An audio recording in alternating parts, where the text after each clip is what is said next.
Hello friends, good evening to all of you. स्वागत है आपका हमारे चैनल BTUP स्टडी पॉइंट में। और फ्रेंड, बात करेंगे पॉलिटेक्निक के एंट्रेंस एग्जाम से रिलेटेड जो आपकी क्लासेस चल रही हैं बायोलॉजी की ग्रुप E1 के लिए। दोस्त, यहाँ पे लगातार क्लासेस को चलाया जा रहा है।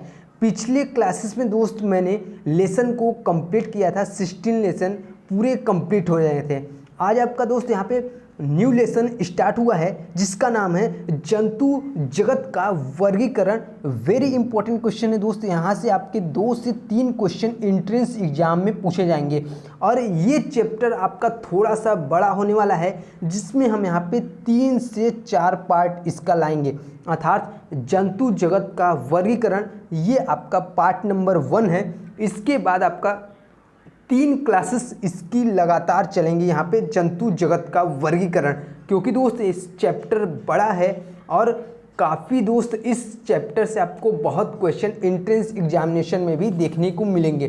तो जितने क्वेश्चन मैं आपको सभी लोगों को बताऊंगा उसे आप नोट डाउन करिएगा, क्योंकि दोस्त एंट्रेंस एग्जाम की दृष्टि से ऐसे क्वेश्चन आने की संभावनाएं होती हैं। और दोस्त, जितने क्वेश्चन बता रहे हैं आप सभी लोग एक बार अच्छे तरीके से पढ़िएगा ज़रूर। और इसकी PDF पाने के लिए आप हमारे टेलीग्राम चैनल को ज्वाइन जरूर करें, जिसका लिंक दोस्त मैंने डिस्क्रिप्शन में दे रखा है। और जो दोस्त मैंने आपको एक PDF प्रोवाइड कराया था तो उसमें बहुत से स्टूडेंट कमेंट कर रहे थे कि सर मैंने पेमेंट तो कर दिया लेकिन PDF मुझे नहीं मिला। तो सभी स्टूडेंट यहाँ पे ध्यान देंगे। मैंने आपको बताया था कि आप जैसे ही पेमेंट करते हैं तो आप 20 से 30 सेकेंड का टाइम, ठीक है, वेट करना है आपको। 20 से 30 सेकेंड ऑटोमेटिक आपका PDF वहाँ पे डाउनलोड होने लगेगा।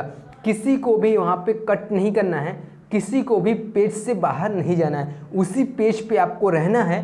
जैसे ही आप 20 से 30 सेकेंड वेट करते हैं आपका PDF स्टार्ट से डाउनलोड होने लगेगा, ठीक है। और जितने भी स्टूडेंट अभी तक PDF नहीं ले पाए हैं तो जल्दी से दोस्त आप पेमेंट करके ले सकते हैं।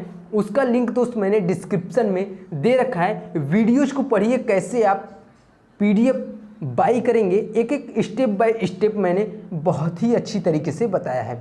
चलेंगे दोस्त, हम यहाँ पे क्लासेस को स्टार्ट करेंगे जिसका नाम है दोस्त जंतु जगत का वर्गीकरण। तो सबसे पहले दोस्त यहाँ पे जानेंगे कि इस चैप्टर के अंतर्गत हमें पढ़ना क्या क्या है, ठीक है, कौन सी टॉपिक पढ़ने हैं और इसका मतलब क्या होता है जंतु जगत का वर्गीकरण। तो सबसे पहले आप जानिए कि जंतु जगत जो है वो विज्ञान की वह शाखा है जिसमें यूकैरियोटिक और बहुकोशिकी। अगर आपने दोस्त क्लास 9th, ठीक है, क्लास 9th में पढ़ा होगा यूकैरियोटिक, ठीक है, बहुकोशिक और विषमपोषी जीव को रखा गया है। ये सभी किस में आते हैं? जंतु जगत के वर्गीकरण में आते हैं, ठीक है। इनकी जो कोशिकाओं में जो कोशिका भित्ति होती है वो नहीं पाई जाती, ठीक है, इनकी कोशिकाओं में कोशिका भित्ति नहीं पाई जाती है और इन्हें 2 भागों में डिवाइड किया गया है। एक आपका कशेरुकी और दूसरा आपका अकशेरुकी, ठीक है। ये आपने 9th में पढ़ा होगा, 10th में पढ़ा होगा, ठीक है, किसमें? बायोलॉजी में पढ़ा होगा, ठीक है। आप विज्ञान का बुक उठाएंगे हाई स्कूल का तो उसमें आप बायोलॉजी के जैसे ही पार्ट पे जाएंगे तो आपको ये चीज़ वहाँ पे देखने को मिलेगा। सेम आपका चैप्टर का भी नाम है जंतु जगत का वर्गीकरण, ठीक है। उसमें आपको यूकैरियोटिक और जितने मैं आपको बता रहा हूँ विषमपोषी और कोशिका भित्ति, जो आप सभी लोगों को एक एक चीज़ वहाँ पे मिलेगा बहुत ही अच्छी तरीके से। तो इसी दोस्त यहाँ पे 2 भागों में डिवाइड किया गया है, एक आपका अकशेरुकी और दूसरा आपका कशेरुकी। तो इन्हीं के अंतर्गत हमें पढ़ना है, एक एक क्वेश्चन देखना है, कैसे एंट्रेंस एग्जामिनेशन में क्वेश्चन आते हैं इसको भी दोस्त हम यहाँ पे बहुत ही अच्छी तरीके से जानेंगे।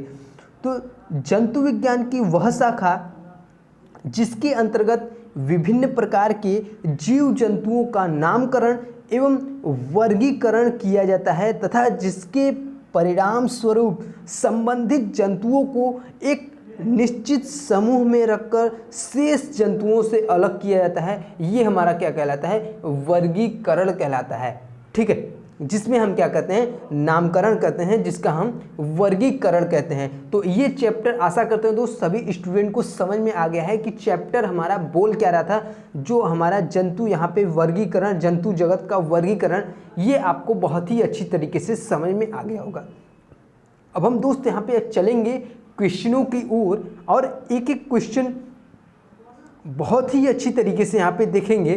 तो सबसे पहले दोस्त पहला क्वेश्चन है, वेरी इंपॉर्टेंट क्वेश्चन है, मच्छर में मलेरिया परजीवी का जीवन चक्र किसने खोजा? तो रोनाल्ड रॉस साहब ने सबसे पहले मच्छर में मलेरिया परजीवी का जीवन चक्र खोजा था। ठीक है, अगला दोस्त नेक्स्ट क्वेश्चन की बात करते हैं। यहाँ पे जापान में उपहार स्वरूप क्या भेंट किया जाता है? तो वो आपका यूप्लेक्टेला। ठीक है, क्या भेंट किया जाता है दोस्त? यूप्लेक्टेला। ठीक है, ये जापान में उपहार के स्वरूप में भेंट किया जाता है। ठीक है, अगले दोस्त यहाँ पे बात करते हैं जो आपका यूप्लेक्टेला है, ये क्या है? तो वीनस के फूलों की डलिया।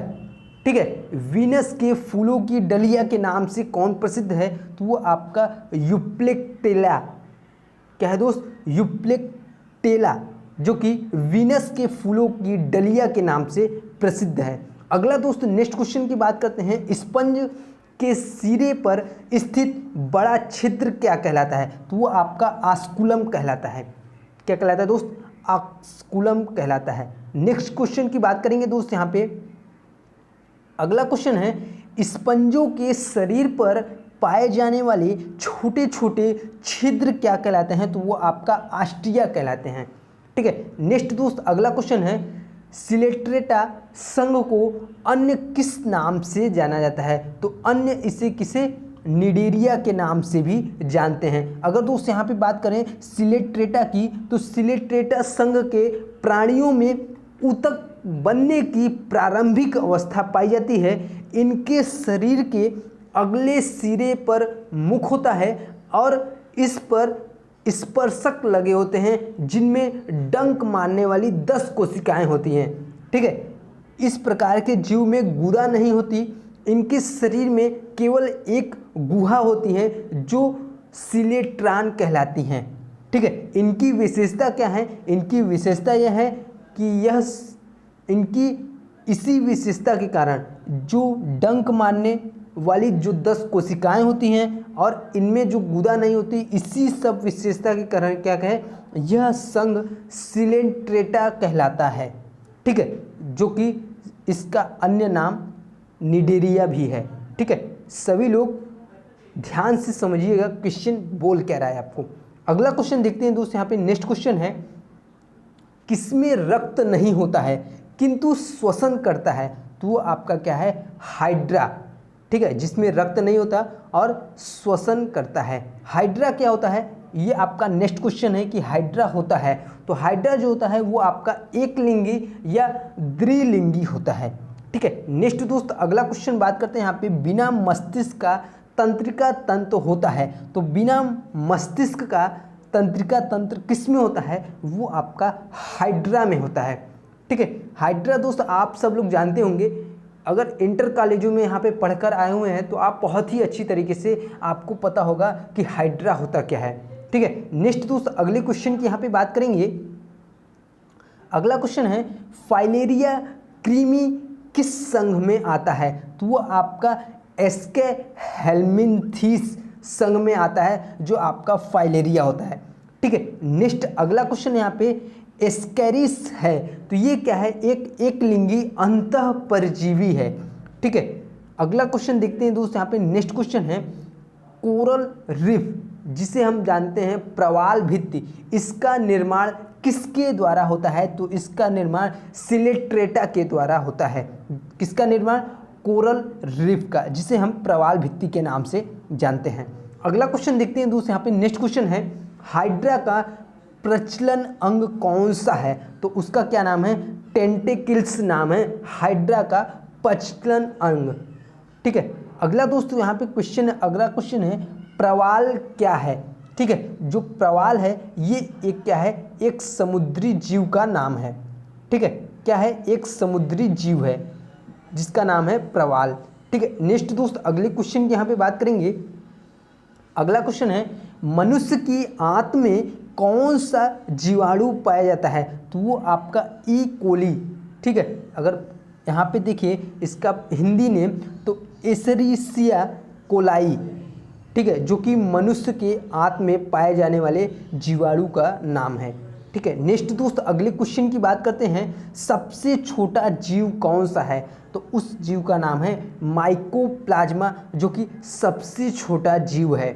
अगले क्वेश्चन की दोस्त यहाँ पे हम बात करेंगे, नेक्स्ट क्वेश्चन है, एंटीबायोटिक्स अधिकांशतः किससे प्राप्त होते हैं? तो वो आपके जीवाणुओं से प्राप्त होते हैं। जितने भी एंटीबायोटिक्स आपने देखा होगा वे सभी जीवाणुओं से प्राप्त होते हैं।